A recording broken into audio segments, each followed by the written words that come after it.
Hola, ¿qué tal? En esta ocasión hablaremos sobre el desarrollo humano. En específico, vamos a hablar desde el proceso de la fecundación hasta la niñez. Bueno, antes de entrar a fondo a las etapas del desarrollo humano, tenemos que recordar que hay dos perspectivas del desarrollo. Una es la perspectiva cuantitativa y otra es la perspectiva cualitativa. La perspectiva cuantitativa informa sobre la cantidad, el aumento de desarrollo que tiene un determinado individuo. Por ejemplo, la cantidad de peso que está ganando, el tamaño que está obteniendo, la cantidad de palabras que está pronunciando, etcétera. Mientras que la perspectiva cualitativa se preocupa sobre las cualidades, capacidades que va adquiriendo el individuo a partir de su desarrollo, como por ejemplo, de pasar de no poder hablar, de no poder caminar a caminar, de tener un pensamiento animista a tener un pensamiento lógico, formal.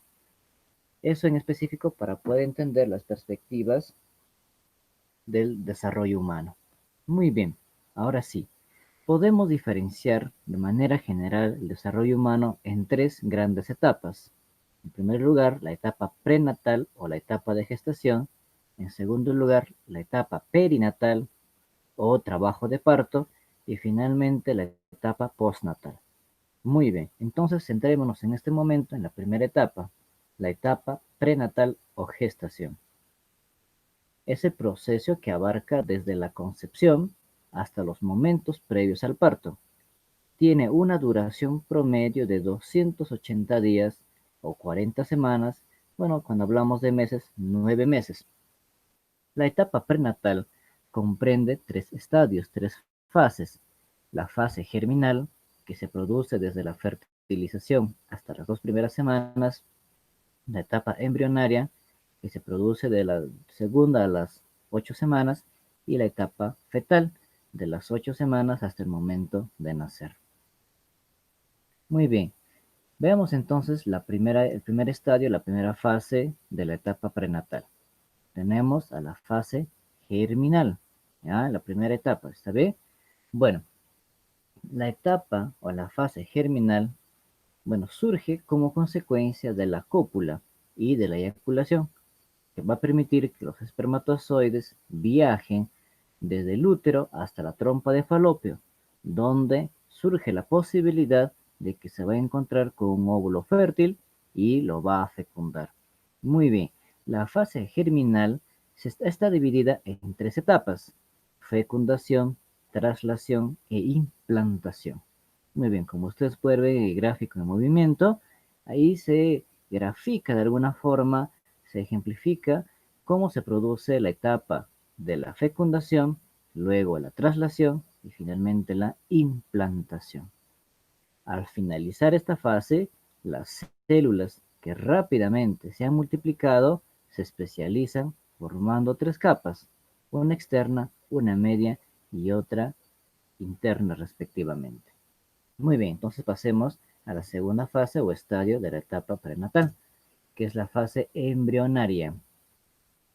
Desde el 14º día hasta la 8ª semana se considera ya la fase embrionaria. Durante esta fase se forman los órganos del cuerpo que se originan de las capas germinales de la fase anterior. ¿Cuáles son estas capas? El ectodermo, el mesodermo y el endodermo. Estas capas son las que van a dar lugar posteriormente a todo el cuerpo humano. El ectodermo dará lugar a la piel, a las uñas, el cabello, dientes, los órganos sensoriales y el sistema nervioso. El mesodermo posteriormente dará lugar, de acuerdo al desarrollo, a los músculos, esqueleto y el aparato circulatorio. Y el endodermo finalmente dará lugar posteriormente al aparato digestivo, al hígado, páncreas y sistema respiratorio.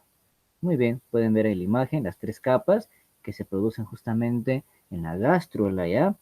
Bueno, la gástrula está dividida en tres etapas, en tres capas: ectodermo, mesodermo y endodermo. Y al costado, como ustedes pueden ver, también se encuentran qué órganos van a dar lugar a cada una de estas capas primitivas. Muy bien, pasemos entonces a la fase fetal. La fase fetal se lleva a cabo desde la 8ª semana hasta momentos previos al nacimiento. Empieza con la aparición de las primeras células óseas y este periodo se caracteriza sobre todo por el rápido crecimiento y los cambios en la forma del cuerpo. El feto ya tiene forma humana diferenciada.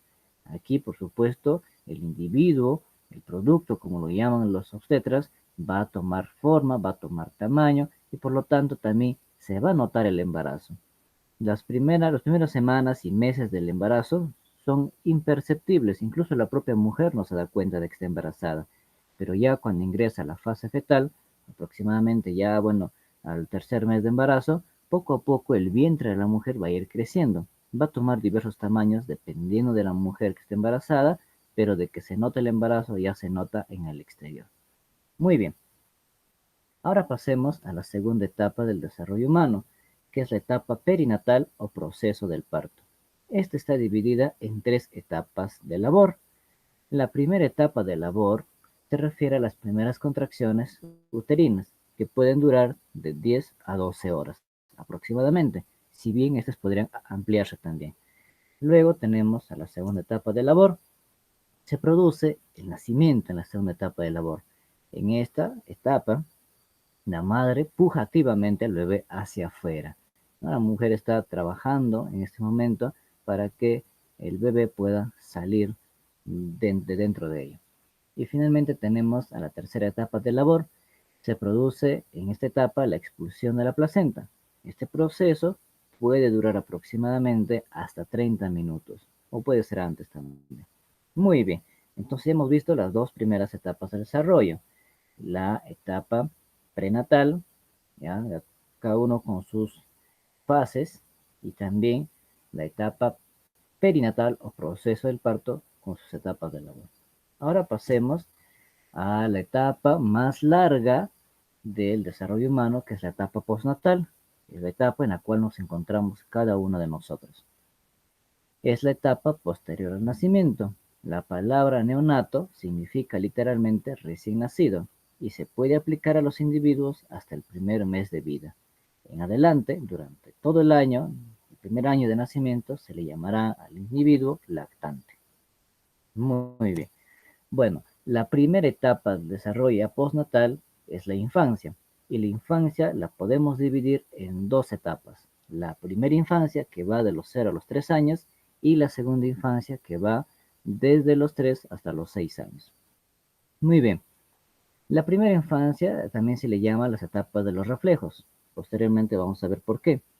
Su comportamiento, el comportamiento de los infantes, se manifiesta en tendencias instintivas, reflejas y también reacciones psicomotrices de agitación, excitación, cuando algo le conmueve, cuando algo le llama la atención. De acuerdo al psicólogo suizo Jean Piaget, en esta etapa nos encontramos en lo que él denominó la etapa sensoriomotriz, ¿ya? Que abarca de los 0 a los 2 años. La etapa sensoriomotriz, para recordar, hace referencia a la exploración del pequeño desde sus sentidos y también desde sus movimientos. Aquí vemos un cuadro de los reflejos que debe tener un recién nacido. Estos reflejos van a acompañar al recién nacido, al neonato, más o menos unos cuantos meses, 4, 5, 6 meses. Cada reflejo va desapareciendo en determinado tiempo. No todos desaparecen al mismo tiempo, cada uno a su frecuencia. Bueno, tenemos aquí una lista de 6 reflejos. Vamos a explicarla rápidamente. El reflejo de Moro o reflejo de sobresalto se produce cuando el pequeño es estimulado por un sonido fuerte. Esto hace que el pequeño extienda los brazos, arquee la columna y en muchos casos también llore. Luego tenemos el reflejo de Babinski, que se produce en la planta del pie del pequeño. La respuesta es de hiperextensión y separación en abanico de los dedos del pie. Luego tenemos el reflejo tónico del cuello, o también se le puede llamar reflejo esgrimista. ¿Por qué? Porque el pequeño va a adoptar una postura de un esgrimista, de aquella persona que practica este deporte, ¿ya? Se desencadena con el niño acostado de espaldas y lo vuelven rápidamente la cabeza hacia un lado, las extremidades de ese mismo lado se extienden y las del lado contrario se flexionan, ¿ya? Y toma una postura justamente de esgrimista. Luego tenemos el reflejo de succión que se produce o se desencadena colocando un chupón o dedo en la boca del niño. La succión produce estimulación al tocar los labios. Muy bien, luego tenemos el reflejo de prehensión, y ahora también se le llama reflejo darwiniano. Aquí estimulamos la palma de la mano del pequeño y este lo cierra y forma un puño, ¿ya? Y aprieta el objeto que tiene entre sus manos. Luego tenemos el reflejo de marcha. Aquí el papá sostiene al pequeño y lo pone de pie en una superficie plana y el pequeño de manera refleja empezará a mover sus piernas como si estuviese caminando. No está caminando aún porque todavía no tiene la capacidad para hacerlo, pero ya tiene el reflejo. A este se le llama reflejo de marcha. Muy bien. Veamos ahora, seguimos con la primera infancia, veamos el desarrollo cognitivo. El niño, como ya hemos visto hace ratos, trabaja a base de reflejos. Estos reflejos le ayudan a sobrevivir al pequeño en el mundo exterior, ¿ya? Pero con el paso del tiempo ya no los va a necesitar, por eso se van a ir perdiendo.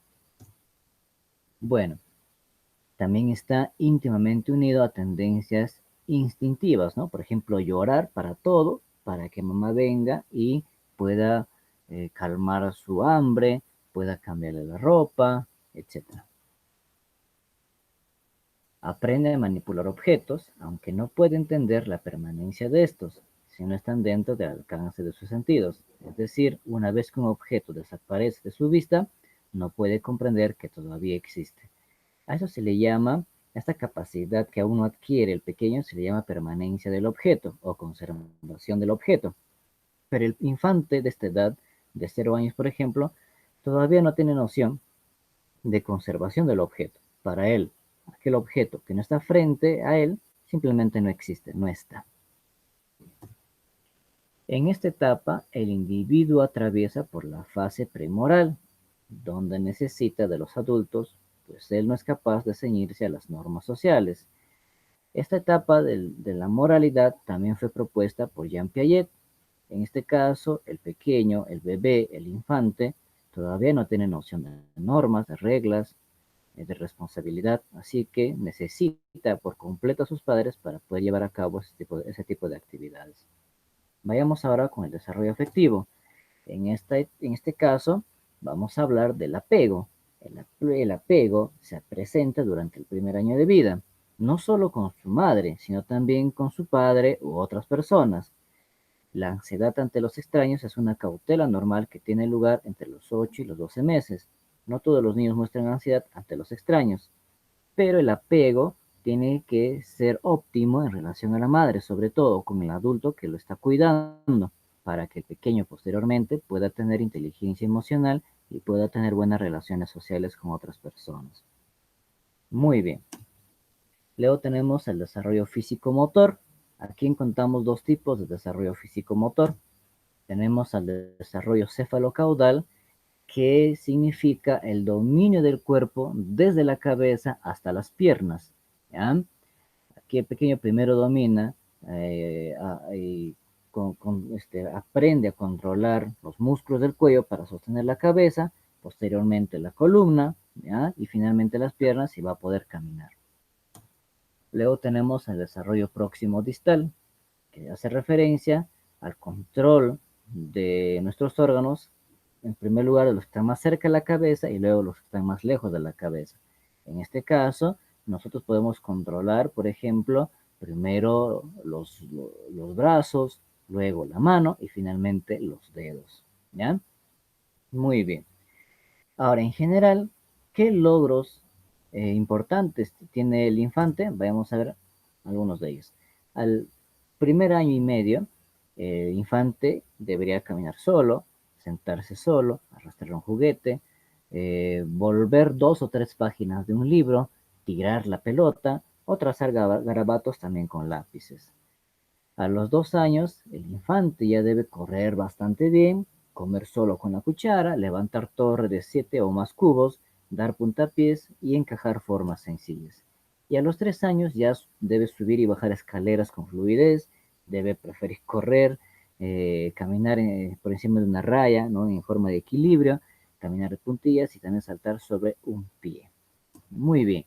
Y hablando ya del desarrollo social, el pequeño, el infante, va a desarrollar bastante la interacción social cuando adquiera el lenguaje, ¿sí? Antes no podía jugar con los demás, incluso sus propios padres no podían entender lo que quería cuando lloraba, y eso era muy dificultoso y engorroso, tanto para el bebé como para los padres. Pero una vez que el pequeño empiece a repetir el lenguaje y empiece a hacerse entender, su capacidad de interactuar con sus padres y con otras personas, sean de su edad o no, va a acrecentarse y le van a dar la posibilidad de aprender muchísimas cosas más, aparte de tener contacto con otros individuos. Bueno, luego tenemos a la segunda infancia, que abarca las edades de los 3 a los 6 años. Según Piaget, aquí ingresamos ya a la etapa preoperacional. ¿Qué quiere decir esto? Que el pequeño ya adquiere el lenguaje y que su mundo va a ser simbólico, animista, egocentrista, porque ya puede comprender el mundo mejor que antes, ya puede dominar su cuerpo, ya puede recrear cosas en su mente y eso le va a valer muchísimo para poder ser él mismo. El niño comienza a representar la realidad a través de imágenes, palabras u otros símbolos. Con la representación mental de los objetos, entiende que estos continúan existiendo aunque no puedan verse. Por fin alcanzan la conservación o permanencia del objeto. Su pensamiento se caracteriza por ser egocéntrico, cree que los demás ven el mundo como él ve el mundo y también su pensamiento es animista porque le da vida a cosas inanimadas. De ahí empieza a comprender que a través del lenguaje puede expresar sus deseos y sentimientos. Su pensamiento es sincrético. Esto significa que el pequeño va a explicar las cosas a partir de su experiencia. Si tú le preguntas a un pequeño por qué se genera espuma cuando utiliza el shampoo, él dirá, ¿por qué me baño? Porque está respondiendo a partir de su experiencia. En cambio, por ejemplo, ya a un adolescente, cuando se le pregunta por qué el shampoo genera espuma, inmediatamente va a dar una respuesta mucho más razonada, va a ir más allá de la experiencia, porque su pensamiento ya no es sincrético. En esta etapa, según Piaget, el infante atraviesa por la fase que él denominó moral heterónoma. ¿Qué significa esto? Que el pequeño o la pequeña entiende que son las normas de casa, ciertas responsabilidades, pero todavía necesita que alguien le esté haciendo recordar lo que tiene que hacer, ¿ya?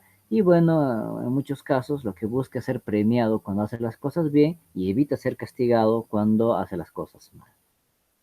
Muy bien, y llegamos a la niñez. El pequeño pasa del pensamiento animista al pensamiento prelógico, ¿no? Y bueno, va posteriormente, cuando ya vaya a la escuela, va a adquirir el pensamiento lógico, ¿ya? Es capaz de utilizar la razón para explicar principios de causa-efecto, operando con objetos concretos. Ya en esta etapa entra la primaria y ya va a ser muchas matemáticas más complicadas, ¿no? Va a utilizar el lenguaje para crear oraciones con significado, etcétera. Comienza a realizar operaciones lógicas, reconocimiento y también logra ya tener un conocimiento de su esquema corporal. Es el momento en el cual se realiza una mayor inserción social. Y dentro del desarrollo piagetano nos encontramos ya en la etapa de operaciones concretas, siendo su característica más representativa la adquisición del pensamiento reversible. ¿Qué significa las operaciones concretas en esta etapa?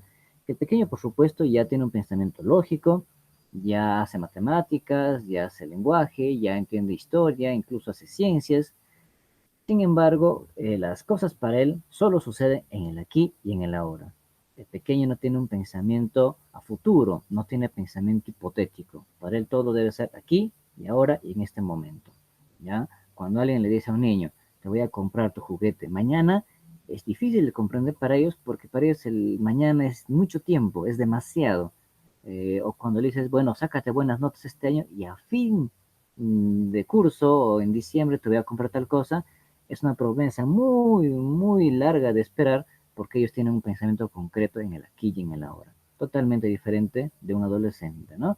Bueno, ¿qué es el pensamiento reversible? El pensamiento reversible significa que el niño ya puede retornar en un problema para poderle darle solución, ¿ya? Ya puede hacer matemáticas mucho más complejas, ¿no? Para poder encontrar los datos de un problema, puede retornar una y otra vez a ese problema. O cuando era, por ejemplo, infante y uno le preguntaba algo, ¿por qué se cayó o cómo se cayó el vaso?